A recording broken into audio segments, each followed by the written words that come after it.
So what seems to doom the Generation X and younger generations to me is that we started eating candy at a young age, okay, since babies. I mean, the baby formulas with the sugar and the candy cigarettes and all the various cookies, candies, cakes, all that sweetness, all the extracts, the high fructose corn syrup, the changeover in Coca-Cola in the 80s from cane sugar in their Coca-Cola to the high fructose corn syrup, making things extra sweet but not needing to use nearly as much sugar for volume.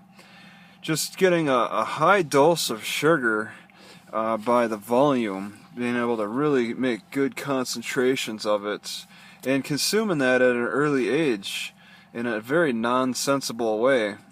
Whereas older people before the baby boomers and up to some of the baby boomers, not the younger ones, I think they grew up young, eating healthy, possibly just eating the bare essentials, the pantry essentials, cooking in the kitchen more so, and bulk foods, not so much like candies, cakes, not the luxuries that are afforded to the younger generations. My grandma kind of grew up in the Great Depression, so she relied a lot on her farm food. They didn't really grow much for sugar out there. I mean, sugars really come from the sugar beets and the corn and the factories that are required to extract all that. Where the methods have gotten much better with extraction process too. You know, I read in the news India's got a surplus, and they're trying to sell it off as quickly as they can, so they're going to cut the prices for that. But there's that difference. There's a difference between the younger generations eating the sugar at an early age compared to the older generations who started really consuming more sugary products at a later age, at an older age. And you could see that. I mean, I think it's pretty obvious. You see old pictures of people who were very slender and looked in healthy, good shape, and then a lot of them got fat in their later years. Whereas there's a lot of children now who you don't see any pictures of many children who are slender and healthy.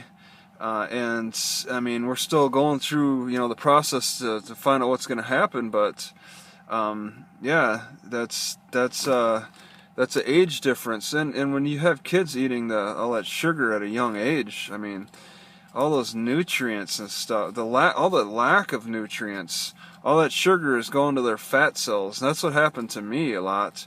Instead of consuming more calcium and vitamins and stuff that would feed my tissues, my other tissues, brain tissues, muscle tissues, I was eating a lot of sugar, and feeding my fat tissues for development.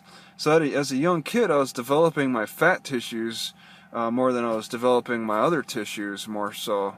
And I struggled with that. I got a weaker jaw. It was borderline take out the wisdom teeth. I elected to.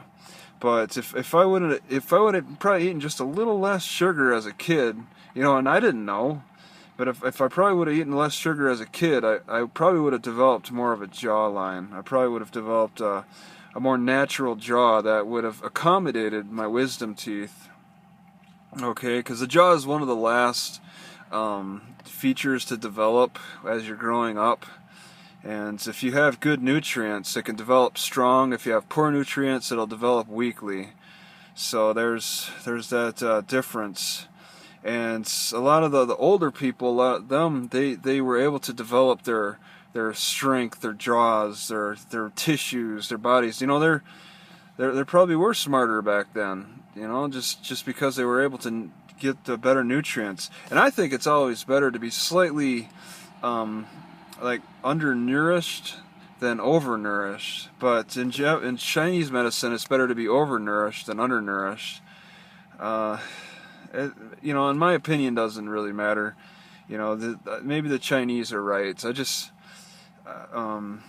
it's just the way the vitamins are. Maybe they didn't, the way they think of it though, they don't factor in the vitamins that we're taking today, and we overnourish that way.